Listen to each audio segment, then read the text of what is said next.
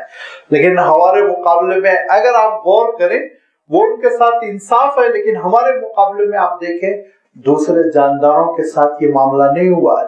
کتنے جاندار ہیں جو وائٹ اینڈ بلیک ہی دیکھتے ہیں، ہماری طرح رنگ نہیں دیکھتے ہیں۔ وہ بہت سے جاندار ہیں جن کی بینائی اتنی ہلکی ہے وہ ہیولا دیکھتے ہیں۔ سانپ ہماری طرح نہیں دیکھتا جسم پورا، جیسے ہم اپنے آپ کو دیکھتے ہیں، اس کو ایک گوشت کا لوتھڑا نظر آتا ہے صرف۔ سانپ کی سماعت نہیں ہے، چمگادڑ کی سماعت ہم سے 10,000 گنا زیادہ ہے، 10,000 ٹائم ہم سے زیادہ سنتا ہے چمگادڑ۔ اگر اللہ تعالیٰ ہم کو سماعت دے دے تو 1 منٹ آپ سو نہیں سکیں گے، 1 منٹ آپ سو نہیں سکیں گے۔ اگر کوئی سوئی بھی گر جائے تو آپ کو ایسا لگے گا جیسے کہ کسی نے برتن پیٹ دیا ہے، اتنی بڑی آواز آپ کو سنائی دے گی۔ وہ چمگادڑ تحمل کرتا، وہ بیچارے کو اللہ تعالیٰ نے پیدا ہی کیا اس صلاحیت کے ساتھ، ہم نہیں کرتے تھا۔ آپ کو معلوم ہونا چاہیے چمگادڑ دیکھتا نہیں، وہ بیچارہ یوں خیر میں سے بہت بدنام ہو گیا یہ کورونا کی وجہ سے، لیکن اس میں دیکھنے کی صلاحیت نہیں، لیکن وہ پوری تیز رفتاری کے ساتھ اڑے گا اور دیوار آنے سے 1 فٹ پہلے پلٹ جائے گا۔ صرف کیسے؟ آواز سے اندازہ لگاتا ہے وہ، اتنی دوری کے بعد ایک سالڈ میٹر ہے لہذا پلٹ جانا چاہیے، صرف آواز سے۔ لیکن اللہ تعالیٰ نے انسان کو سننے کی صلاحیت، دیکھنے کی صلاحیت، کھانے کی صلاحیت، سونے کی صلاحیت، سبوں میں اعتدال رکھا ہے، ساری مخلوقات میں۔ تو جب ساری مخلوقات میں اللہ تعالیٰ نے تم کو فضیلت دے رکھی ہے، تمہارا اکرام کیا، تم کو معزز بنایا، معتدل بنایا، متناسب بنایا، خوبصورت بنایا، یوں ہی چھٹے پھرنے کے لیے نہیں، یاد رکھو حساب کتاب ہے، تمہارا حساب کتاب ہے، لہذا یہ حساب کتاب کی طرف ذہن کو منتقل کیا جا رہا۔ آگے ارشاد فرمایا کہ الذی خلقک، جس نے تجھ کو پیدا کیا، فسواک، اور ٹھیک ٹھاک پیدا کیا، فعدلک، اور تمہارے ساتھ اعتدال کا معاملہ کیا، فی ای صورت ما شاء رکبک، اور اس غلط فہمی میں نہ پڑ جاؤ کہ یہ ناک و نقشہ، صورت، شکل، خط و خال جو ملا ہے تمہارے ابا کی درخواست پہ تم کو ملا، تمہارے امی کی اپلیکیشن تھی جس کی وجہ سے تم کو یہ رنگ و روپ دیا گیا، نہیں، فی ای صورت ما شاء رکبک۔ اس پروردگار کا عالم یہ، اس کی قدرت کا عالم یہ، جس صورت میں چاہتا ہے وہ تم کو مرکب بنا کر پیدا کرتا ہے، جس صورت شکل میں، ننیال پہ جاؤ، ددیال پہ جاؤ، کہاں سے اللہ کے رسول صلی اللہ علیہ وسلم کے پاس ایک دیہاتی آئے اور انہوں نے کہا اللہ کے رسول میں بڑا گورا گھومتا خوبصورت سا بیٹا بڑا کالا کلوٹا ہوا۔ تو اللہ کے رسول صلی اللہ علیہ وسلم نے کہا تمہارے دادا پردادا لکڑ دادا سب گورے تھے، معلوم کرو، کہیں نہ کہیں آگے یا پھر ادھر معلوم کرو، بچے کا نانا پرنانا سب گورے تھے کیا، معلوم کرو۔ انہوں نے کہا یہ کیسے ہو سکتا ہے اللہ کے رسول، آپ صلی اللہ علیہ وسلم نے، چونکہ وہ دیہات کے تھے، ان کے لب و لہجے میں بیان فرمایا دیکھو اونٹ ہے، کہاں ہے سب سفید سفید اونٹ ہے، کہاں سب سفید سفید اونٹ ہے، کہاں اس میں کبھی ایسا ہوا ایک اونٹ کالا پیدا ہوا، کہاں ہاں ہوا، گہرا مٹیالہ بھی پیدا ہوا۔ تو اللہ کے رسول صلی اللہ علیہ وسلم نے ارشاد فرمایا وہ کیسے پیدا ہوا، پروردگار نے اس کو مٹیالہ کالا کیسے پیدا کیا، اس کو سرمئی رنگ کیسے پیدا کیا۔ اس نے کہا کہ لعلہ ارقن، کہیں سے آ گیا ہوگا اس کا اثر۔ کہا تم اپنے بیٹے کے سلسلے میں بھی سوچو، کان ہو ارقن، کہیں سے یہ اثر آیا ہوگا، دادا پردادا لکڑ دادا کہیں کوئی تھے ہوں گے، شک و شبہ میں پڑھنے کی ضرورت نہیں۔ اچھا اس کے برخلاف بھی ہوا، آپ صلی اللہ علیہ وسلم کے زمانے میں اس کے برخلاف بھی ہوا کہ حضرت زید جو ہے وہ ذرا وحشی غلام تھے، بلیک تھے، کالے تھے، گورے نہیں تھے وہ، اسی لیے تو حضرت زینب سے ان کی نہیں بنی نا، پھر وہ طلاق تک کی نوبت آئی۔ سورۃ الاحزاب میں اللہ تعالیٰ نے اس کی تفصیل بیان فرما دی۔ لیکن تھے اللہ کے رسول صلی اللہ علیہ وسلم کے چہیتے، اللہ کے رسول صلی اللہ علیہ وسلم بہت محبت کرتے تھے نا حضرت زید سے۔ حضرت عمر رضی اللہ تعالیٰ عنہ کا زمانہ ہے اور حضرت عمر رضی اللہ تعالیٰ عنہ کے فرزند حضرت عبداللہ ابن عمر کہتے ہیں کہ ابا آپ نے جو کپڑا تقسیم کیا سارے مسلمانوں میں، تو میرا کپڑا اتنا ہے کہ ذرا لمبا صحیح کرتا نہیں بن پا رہا ہے، لیکن اسامہ کا کپڑا اتنا ہے بہترین جبہ بن گیا۔ تو حضرت عمر کہتے ہیں کہ دیکھو اسامہ جو ہے وہ تم سے، اور اسامہ کے ابا جو زید تھے نا وہ تمہارے ابا سے۔ کون ہوئے ان کے ابا؟ حضرت عبداللہ کے حضرت عمر ہوئے نا۔ تو کہا دیکھو اسامہ تمہارے مقابلے میں اور اسامہ کے ابا تمہارے ابا کے مقابلے میں اللہ کے رسول کو زیادہ چاہیے تھے، اس لیے ان کو کپڑا زیادہ دیا گیا، بحث مت کرو فرما۔ اتنے چاہیے تھے حضرت زید، چونکہ وہ بچپن میں واقعہ پیش آیا تھا کہ وہ اپنے والد کے ساتھ جانے تیار نہیں ہوئے، اصلاً ان کو لوٹ لیا گیا تھا۔ ایک قافلے پر ڈاکوؤں نے حملہ کیا تھا، وہ اپنی ماں کے ساتھ سفر کر رہے تھے، تو چھوٹے سے تھے، ان کو لوٹ لیا گیا، لوٹ کے لا کر بیچ دیا۔ تو حضرت حکیم ابن حزام جو حضرت خدیجہ رضی اللہ تعالیٰ عنہ کے کزن تھے، انہوں نے خریدا، اور انہوں نے پھر یہ حضرت خدیجہ رضی اللہ تعالیٰ عنہ کو گفٹ کیا کہ بڑا ذہین سا لڑکا ہے، میں آپ کو بطور تحفہ دیتا ہوں۔ ام المومنین حضرت خدیجہ رضی اللہ تعالیٰ عنہ نے کہا لڑکا ہے، میرے کام زیادہ نہیں آئے گا، زیادہ کام اللہ کے رسول صلی اللہ علیہ وسلم کے آئے گا، اور ابھی یہ نبوت کا زمانہ نہیں، اس سے بہت پہلے، لہذا آپ صلی اللہ علیہ وسلم کی خدمت کے لیے بچے کو لگا دیا۔ وہ آپ صلی اللہ علیہ وسلم کی خدمت میں حضرت زید رہتے تھے، یہاں تک کہ ان کے والد کو اطلاع ہو گئی میرا بچہ مکے میں ہے۔ وہ اپنے بھائی کو لے کر حضرت زید کے چچا اور حضرت زید کے والد دونوں بڑی رقم لے کر آئے، اگر ان کی 10,000 قیمت تھی تو 40,000، 4 گنا زیادہ لے کر آئے، اور اللہ کے رسول صلی اللہ علیہ وسلم سے کہا کہ ہمارے بچے کو لوٹ لیا گیا تھا، بازار میں لے جا کے بیچ دیا گیا، آپ کے پاس ہمارا بچہ ہے، اس کی قیمت 10,000 ہوتی ہے نا بازار میں، ہم یہ 40,000 لے کر آئے ہیں، آپ قیمت لے لیجئے، بچے کو ہمارے حوالے کر دیجئے۔ اللہ کے رسول نے کہا قیمت کا کوئی مسئلہ نہیں ہے، کوئی ضرورت نہیں پیسوں کی، لیکن زید سے ایک بار میں ضرور پوچھوں گا۔ اور حضرت زید کو لایا اور کہا بیٹے پہچان رہے؟ کہا ہاں یہ ابا ہے، یہ چچا ہے۔ کہا یہ تم کو لینے آئے، جاؤ گے؟ تو کہا نہیں، میں آپ کو چھوڑ کر کہیں نہیں جاؤں گا۔ تو اللہ کے رسول صلی اللہ علیہ وسلم نے حضرت زید کو اسی وقت حرم میں اٹھا کر لے گئے، اور بھرے مطاف میں یہ اعلان فرمایا آج سے زید میرا بیٹا، میں مروں گا تو وہ وارث بنے گا، وہ مرے گا تو میں وارث بنوں گا۔ تو گویا منہ بولے بیٹے تھے، چونکہ اسلام میں منہ بولا بیٹا بیٹے کے حکم میں نہیں ہوتا ہے، ایک محبت کا معاملہ تھا، لہذا حضرت زید سے آپ صلی اللہ علیہ وسلم کی بڑی محبت تھی، اور حضرت زید کو تولد ہوئے، حضرت زید کو اولاد ملی حضرت اسامہ کی شکل میں۔ حضرت اسامہ جیسا فرزند تولد ہوا مدینہ منورہ میں۔ حضرت زید ذرا کالے تھے، حبشی تھے، میں نے ابھی آپ کی خدمت میں رکھا نا، اور حضرت اسامہ سرخ و سفید خوبصورت تھے۔ منافقین نے بدتمیزی کی، منافقین نے بدتمیزی کی اور غلط سلط باتیں کہی، بڑے پلید قسم کے لوگ تھے وہ، لازمی بات ہے، اللہ کے رسول صلی اللہ علیہ وسلم کی شان میں گستاخی کرتے تو دوسرے کیا ہے۔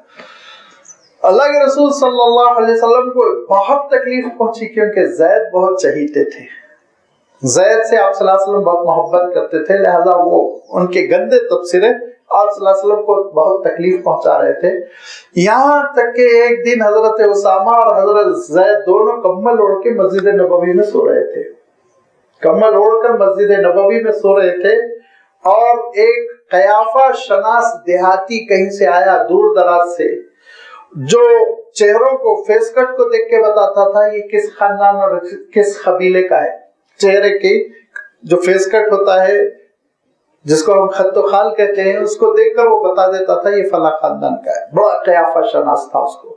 یہ صلاحیت بعض کو ہوتی ہے، جیسے ہمارے ہندوستان میں مولانا ابوالکلام آزاد کے بارے میں کہا جاتا ہے کہ فوراً دیکھ کے کہتے تھے تم افغانی پٹھان ہو، تم یہ ہو، پہچانتے تھے۔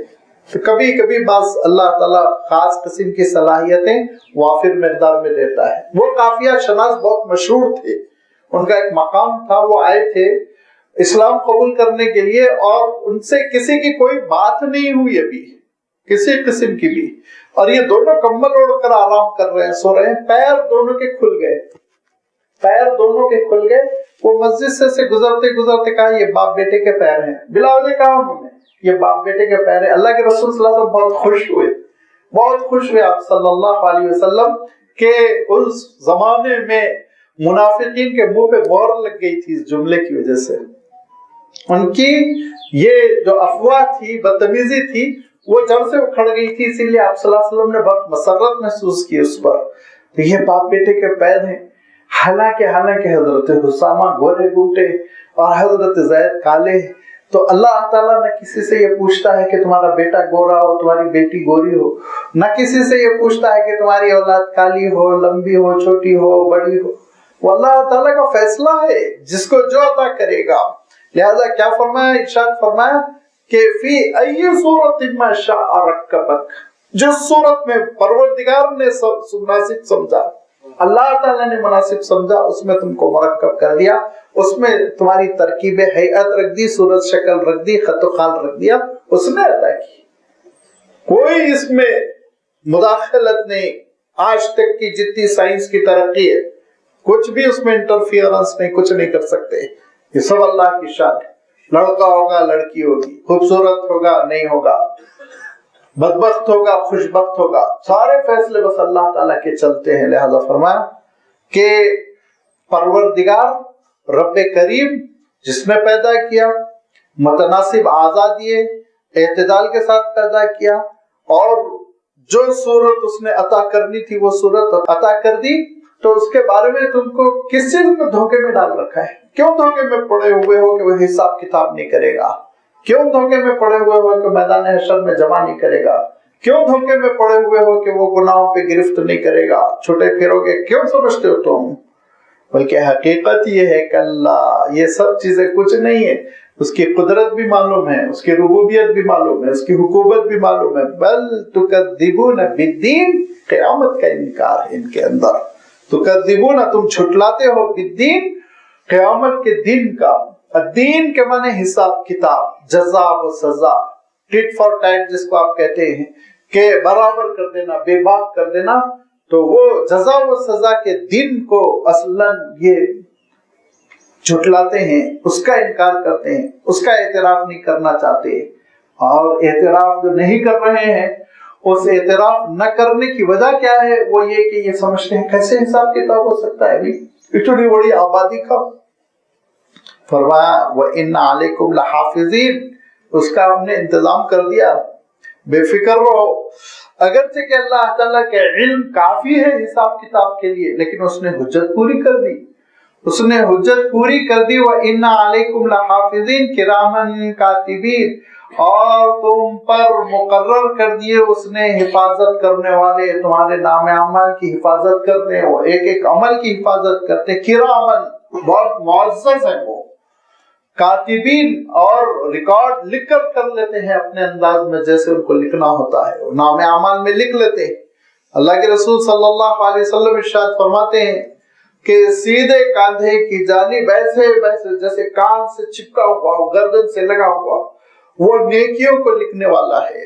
اور بائیں ہاتھ کی جانب بالکل جیسے کان سے چپکا ہوا وہ برائیوں سے لکھنے والا، برائیوں کو لکھنے والا. کاتب الحسنات و کاتب السیئات، ارشاد فرما یہ دونوں اللہ تعالیٰ نے مقرر فرما دیے. اب یہ دونوں لکھتے ہیں، نام اعمال کو لکھتے. کیسے لکھتے ہیں؟ بڑے بڑے گناہوں کو لکھیں گے، اب چھوٹی چھوٹی چیزیں کا نہیں. اللہ تعالیٰ ارشاد فرماتا ہے ما یلفظ من قول الا لدیہ رقیب عتید، ایک لفظ بھی جو بولتے ہو نا وہ لکھ لیا جاتا ہے. کیسے لکھ لیا جاتا ہے؟ وہ ایسے نگران کار اور عتید، تیار ہے، بالکل چھٹ سے لکھ لیتے ہیں، کوئی دیری نہیں ہوتی. فوراً وہ تمہاری ساری ان ایکٹیویٹیز پہ نگاہ رکھتے ہیں، ریکارڈ کرتے رہتے ہیں. کرامن کاتبین، یہ کرامن کاتبین ہیں، دو فرشتے جو مقرر کر دیے گئے، اور وہ ہمیشہ تمہارے ساتھ رہتے ہیں، ان سے کوئی غفلت نہیں ہوتی. اور بڑے معزز ہیں، نعوذ باللہ بڑا چڑھا کے نہیں لکھتے، بڑے معزز ہے، گھٹا کے نہیں لکھتے. نہ نیکی میں کسی کی کمی کی جائے گی، نہ گناہ میں کسی کے اضافہ کیا جائے گا. لیکن اللہ تعالیٰ کی مہربانی، اس کی رحمتیں، اس کے عفو درگزری بندوں کے ساتھ، تو اس کا کریمانہ معاملہ، وہ ہر جگہ بہت آگے بڑھتا ہے. لہذا نیکیوں کے فرشتے کے سلسلے میں آپ نے فرمایا کہ کاتب الحسنات کا معاملہ یہ ہے کہ نیکی تو فوراً لکھ لیتے ہیں، نیکی تو وہ فوراً لکھ لیتے ہیں، لیکن جب بندہ گناہ کرتا ہے اور گناہ والا فرشتہ لیفٹ سائڈ کے جب لکھنے جاتا ہے تو نیکی والا فرشتہ کہتا ہے ابھی ٹھہرو، ہو سکتا ہے استغفار کرے گا، ابھی ٹھہرو شاید استغفار کرے گا، یہاں تک کہ ڈیوٹی بدلنے کا وقت آ جاتا ہے. ڈیوٹی بدلتی ہے ان کی. اللہ کے رسول صلی اللہ علیہ وسلم ارشاد فرماتے ہیں کہ یتعاقبون ملائکۃ اللیل بملائکۃ النہار، کہ دیکھو دن کے فرشتے الگ ہے، رات کے فرشتے الگ ہے. فجر سے ڈیوٹی شروع ہوتی ہے، وہ عصر تک چلتی ہے، اور پھر رات کے فرشتے وہ عصر سے آتے ہیں، پھر فجر تک کا چارج لیتے ہیں، اور پھر اس کے بعد سے وہ دن بھر کا نام اعمال لے کر اللہ تعالیٰ کے دربار میں پیش کر دیتے ہیں. تو ایک روایت میں آپ صلی اللہ علیہ وسلم نے ارشاد فرمایا جس کے نام اعمال کے اوپر بھی نیکی لکھی ہوئی ہے نماز فجر، اور اخیر میں بھی نیکی لکھی ہوئی ہے نماز عصر، تو اللہ تعالیٰ ارشاد فرماتا ہے بیچ کے اعمال دیکھنے کی ضرورت نہیں، سب نیکیوں میں شفٹ کر دو. اور جن کی صبح کی نماز بھی چھٹی ہوئی ہے، عصر کی نماز بھی چھٹی ہوئی، ان کا کیا حشر ہوگا. سوچیے آپ. بہت تاکید فرمایا کرتے تھے اللہ کے رسول صلی اللہ علیہ وسلم کہ دیکھو نماز فجر کا اہتمام کرو، جماعت سے ادا کرو. اور یہ فرماتے تھے نماز عصر کسی کی چھٹ گئی تو مال و دولت لٹ گئی، بال بچے لٹ گئے، سمجھو خاندان لٹ گیا. تو خاندان لٹنے پر، گھر لٹنے پر انسان جیسے ماتم کرے گا نا، سر پیٹے گا، وہ والا ماتم نہیں محرم کا. افسوس کا جو اظہار کرے گا، سر پیٹے گا، وہ کیفیت تمہارے اندر ہونا چاہیے. صرف ایک دن کی اثر اگر قضا ہو جائے نہ چھوڑو نمازیں. اللہ تعالیٰ کا کتنا کرم ہے کہ دوسری حدیث میں اس سے پہلے بھی میں عرض کیا تھا، یہ اللہ کے رسول نے فرمایا جو نماز عشاء جماعت کے ساتھ پڑھ لے اور نماز فجر جماعت کے ساتھ پڑھ لے تو پوری رات قیام اللیل. اللہ تعالیٰ کا معاملہ یہ ہے، شان کریمی اتنا دینا چاہ رہا ہے پروردگار، اتنا عطا کرنا چاہ رہا ہے، ہمارے پاس دامن نہیں ہے اس کے ان فضیلتوں کو سمٹنے کے لیے، اس کی ان رحمتوں کو چننے کے لیے ہمارا دامن چھوٹا پڑ جاتا ہے. لہذا ارشاد فرمایا دیکھو یہ کرامن کاتبین ان کی ڈیوٹی بدلتی ہے، اور فجر کے وقت یہ آتے ہیں، پھر اب عصر کے وقت جب جائیں گے تو جب تک وہ انتظار کرتا رہے گا استغفار کر رہا ہے کہ نہیں کر رہا. اب جب تک بھی استغفار نہیں کرتا ہے، توبہ نہیں کرتا، تب وہ گناہ لکھ دیا جاتا ہے انہوں نے یہ گناہ کیا تھا، اور وہ گناہ لے کر پھر اللہ تعالیٰ کے پاس لے جا کے اس کو محفوظ کر دیا جاتا ہے. قیامت کے دن وہ نام اعمال سامنے آئے گا. یہ کرامن کاتبین ہے جو اللہ تعالیٰ نے مقرر فرمائے، اور یہ وہ ریکارڈ کرنے والے ہیں جو سارے اعمال کو ریکارڈ کرتے جا رہے ہیں یہاں تک کہ تومار ہوگا، بہت بڑا زبردست قسم کا ریکارڈ ہوگا جو قیامت کے دن دے دیا جائے گا. اور آپ جانتے ہیں بار بار یہ قرآن پاک کی حقیقت ہمارے سامنے آ چکی ہے، نیکیاں زیادہ ہوں گی تو سامنے سے سیدھے ہاتھ کی جانب سے نام اعمال ملے گا، برائیوں کا غلبہ ہوگا تو بائیں ہاتھ اور پیچھے سے آ کے وہ گردن سے چمٹ جائے گا. لہذا یہ وہ نام اعمال ہے جو کرامن کاتبین تیار کر رہے ہیں. یہ ایسے دو فرشتے ہیں جو مقرر کر دیے گئے ہیں. اور ایک روایت میں ہے، اگرچہ وہ روایت بہت ضعیف ہے، قابل تذکرہ نہیں ہے، لیکن آگے زبان پہ تو میں ذکر کر ہی دوں. مفسرین نے بیان کیا کہ یہ کرامن کاتبین جب انسان کی وفات ہو جاتی ہے تو پھر اللہ تعالیٰ ارشاد فرماتا ہے کہ یہ بڑا نیک بندہ تھا، سرانے کھڑے ہو کے اس کے لیے استغفار کرتے ہی رہو. اور اگر گناہگار ہوتے ہیں تو اللہ تعالیٰ ارشاد فرماتا ہے اس بدکار کے لیے قیامت تک کھڑے ہو کر تم لعنت بھیجتے رہو. اللہ تعالیٰ محفوظ فرمائے.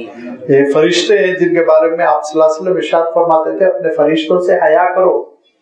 آپ صلی اللہ علیہ وسلم نے فرمایا اپنے فرشتوں سے حیا کرو اور بغیر ضرورت عریا نہ ہو، بغیر ضرورت برہنہ نہ ہو جاؤ. اور ہم حیدرآبادیوں کا عالم یہ ہے کہ برہنہ والے کو شاہ صاحب بنا دیتے ہیں اور ان کو ہی بزرگ بنا دیتے ہیں.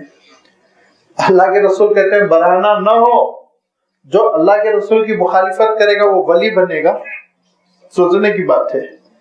اللہ کے رسول صلی اللہ علیہ وسلم کی مخالفت سے کوئی ولی بن سکتا تو ابو جہل ابو لہب کو بھی ولی بننا چاہیے. یہ ہمارے غلط کانسیپٹ آ گئے ہیں. آپ صلی اللہ علیہ وسلم کیا فرماتے ہیں؟ دیکھو 3 ضرورتیں ایسی ہیں جس وقت کہ یہ فرشتے تم سے دور ہوتے ہیں اور تم سے پھر نگاہیں نہیں ملاتے، وہ 3 ضرورتوں کے موقع کے علاوہ تم کبھی اپنے بدن سے کپڑا نہ ہٹاؤ. ان 3 ضرورتوں میں اپنے جنابت کا تذکرہ کیا، غسل کا تذکرہ فرمایا، بیت الخلا جانے کا تذکرہ فرمایا. تو ہمارے ایک بڑے عزیز دوست تھے عبدالرشید صاحب، انتقال کر گئے رمضان میں، اللہ تعالیٰ ان کی مغفرت فرمائے. بہت 20-22 مسجدیں بنائی انہوں نے محبوب نگر میں. تو وہ کہتے تھے کہ ایک صاحب بیت الخلا گئے تو پیچھے روشن دان سے نکل کے بھاگ گئے. لوگوں نے پوچھا ایسا کیوں کیا؟ تو انہوں نے کہا، وہ صاحب جو بھاگے انہوں نے کہا کہ فرشتے باہر دروازے پہ تھے نا، میں پیچھے سے بھاگ گیا، فرشتے تاکہ تعقب نہ کریں. ایسا نہیں ہے، یہ اللہ تعالیٰ نے جو کرامن کاتبین متعین فرمائے یہ منہ موڑ لیتے ہیں، نگاہیں بدل دیتے ہیں جب انسان ضرورت سے فارغ ہونے لگتا ہے. آپ صلی اللہ علیہ وسلم فرماتے 3 موقع ایسے ہیں جس پہ یہ فرشتے تم سے دور ہو جاتے ہیں، یعنی تم نگاہیں نہیں کرتے تمہاری طرف، اور آگے ان کو تم شرمندہ نہ کرو، بے حیائی کا مظاہرہ نہ کرو، اپنے سطر کی حفاظت کرو. اور سطر مغلظ جو ہے ناف سے لے کے گھٹنے تک مرد کے لیے اور خواتین کے لیے ہاتھ ہیں اور پیر ہیں اور چہرہ ہے. سطر میں کہہ رہا ہوں، میں پردے کا مسئلہ نہیں ہے، ان کے علاوہ سب سطر ہے تو ان کی حفاظت کرنا چاہیے. خاص طور پر بال، خواتین سر کے سلسلے میں احتیاط نہیں کرتی. یاد رکھیے سطر، بال ان کے سطر میں ہیں، بال کے اوپر ان کا دوپٹہ رہنا چاہیے، کھلے سر خواتین کو نہیں رہنا چاہیے، بہت بے برکتی ہوتی ہے. اسی لیے آپ نے دیکھا ہوگا عرب برقع نہ پہنے اسکارف ضرور باندھ لیتے ہیں، کیونکہ عرب علماء کا فتویٰ ہے سر کھولنا حرام ہے، سر کھولنا حرام ہے. تو یہ سطر کا اہتمام ہمیشہ رکھنا چاہیے، بے سطری نہ ہو. کہ کرامن کاتبین ہمارے ساتھ مقرر کر دی اللہ تعالیٰ نے، کرامن کاتبین یعلمون ما تفعلون، ہر وہ چیز جو تم کر رہے ہو اس سے وہ واقف ہے، ان کی نگاہوں سے نہیں چھپتی. اب جو شخص بے حیائی کر رہا، گناہ کر رہا، جھوٹ بول رہا، غیبت کر رہا، ڈنڈی مار رہا، گندی چیز دیکھ رہا، وہ ذرا سوچ لے فرشتہ دیکھ رہا ہے، وہ فرشتہ ہے جو دیکھ رہا ہے اور لکھ رہا ہے. لہذا فرما یہ جو ریکارڈ کیا جا رہا ہے حساب کتاب کے وقت اس ریکارڈ کی کوئی ضرورت نہیں. اللہ تعالیٰ وہ عالم الغیب والشہادہ ہے، اپنے علم کی بنیاد پر فیصلہ کر سکتا ہے، لیکن انسان کی حجت پوری کرنے کے لیے کہ 2 گواہ نے تمہارا دیکھو نام اعمال تیار کیا، اور یہی کرامن کاتبین ہوں گے جو ایک آگے چل رہا ہوگا قیامت کے دن میدان حشر میں، ایک پیچھے. اور جب نیک ہوں گے تو ان کو خوشخبری دیتے ہوئے لے کے چل رہے ہوں گے، خوشخبری دیتے ہوئے آگے بڑھیے، کوئی گھبرانے کی ضرورت نہیں. اللہ تعالیٰ کے آپ کے ساتھ رحم و کرم کا معاملہ ہونے والا ہے. اور فرمایا جو بدکار ہوں گے سائقن و شہیدن، سامنے والا تو گواہی دینے کے لیے پلندہ اٹھا کے پیچھے والا دھکا دے رہا ہوگا، آگے بڑھ آگے بڑھ. سائقن پیچھے سے دھکا دینے کو سائق کہتے ہیں. لہذا اس کیفیت کے ساتھ پھر میدان حشر میں لوگ حاضر ہوں گے. ان الابرار لفی نعیم، جو نیکوکار ہوں گے وہ تو نعمتوں میں ہوں گے، مطمئن ہوں گے، پرسکون ہوں گے. وَإِنَّ الْفُجَّارَ لَفِي جَحِيمٍ، بدکار پھنس جائیں گے، جہنم ان کا انتظار کر رہی ہوگی. يَصْلَوْنَهَا يَوْمَ الدِّينِ، قیامت کے دن پھر اس میں داخل ہونا پڑے گا. وَمَا هُمْ عَنْهَا بِغَائِبِينَ، چھٹکارا نہیں پا سکیں گے، غائب نہیں ہو سکیں گے، چھٹ نہیں سکیں گے، چھپ نہیں سکیں گے، راہ فرار نہیں اختیار کر سکیں گے. وَمَا هُمْ عَنْهَا بِغَائِبِينَ، وہ اس دن غائب نہیں ہو سکیں گے، پکڑ میں آ جائیں گے. وَمَا أَدْرَاكَ مَا يَوْمُ الدِّينِ، کس کو سمجھتے ہو قیامت کا دن، حساب کتاب کا دن. ثُمَّ مَا أَدْرَاكَ مَا يَوْمُ الدِّينِ، پھر ہم تم سے پوچھتے ہیں قیامت کے دن کو تم کیا سمجھتے ہو؟ بہت ہی ہولناک دن ہوگا، اور اس کی ہولناکیوں میں اضافہ کرنے والی چیز ہوگی یوم لا تملک نفس لنفس شیئا، کوئی کسی کے کام نہیں آئے گا. اس دنیا میں شفقت کے ساتھ اپنی اولاد کو پروان چڑھانے والے والدین اس دن انجام ہو جائیں گے. اس دنیا میں دوست جو دوست کا خیرخواہ تھا وہ منہ موڑ چکا ہوگا. اس دنیا میں شریک حیات لائف پارٹنرز میاں بیوی ایک دوسرے کو منہ نہیں دکھانا چاہیں گے. اس دنیا میں چاہنے والے، اس دنیا میں محبت اور اس دنیا میں عقیدت رکھنے والے اولاد، شاگرد، چھوٹے، مرید، یہ سب قیامت کے دن چھٹکارا۔ پیر صاحب آپ جائیے اپنا حساب کتاب دیجئے، ابا آپ جائیے اپنا حساب کتاب دیجئے، نہ چھوٹا بڑے کے کام آئے گا نہ بڑا چھوٹے کے کام آئے گا۔ یوم لا تملک نفس لنفس شیئا، ذرہ برابر غلط فہمی میں نہ رہو کہ کوئی اس دن کسی چیز کا مالک رہے گا، کوئی کام بنا دے گا، نہیں۔ والامر یومئذ للہ، حکومت بس اللہ کی ہوگی، حکومت بس اللہ کی ہوگی، اللہ تعالیٰ کی جانب سے فیصلے ہوں گے۔ لہذا جس پروردگار کے ہاتھ میں ملکیت ہوگی، حساب کتاب ہوگا، جس کے ہاتھوں انسان کا انجام ہوگا، اس رب کو خوش کر لو۔ اس رب کے سلسلے میں کیوں دھوکے میں پڑے ہوئے ہو؟ اس قیامت کی حقیقت کو سمجھو، آخرت کی حقیقت کو سمجھو، اس کے عقیدے کو درست کرو، اس کے عقیدے کو درست کرنے کے بعد اس کی روشنی میں اپنے اعمال کو درست کرو، ورنہ اگر یہ عقیدہ آخرت نگاہوں سے اوجھل ہو جائے گا، بہت ڈنڈی مارنے والا ہوگا انسان۔ کیسے ڈنڈی مارے گا؟ ویل للمطففین، آگے اللہ تعالیٰ نے سورۃ تطفیف میں اس کی بہت ہی تفصیل بیان فرمائی۔ انشاءاللہ اس کی وضاحت آئندہ آپ کی خدمت میں رکھی جائے گی۔ وآخر دعوانا ان الحمد للہ رب العالمین۔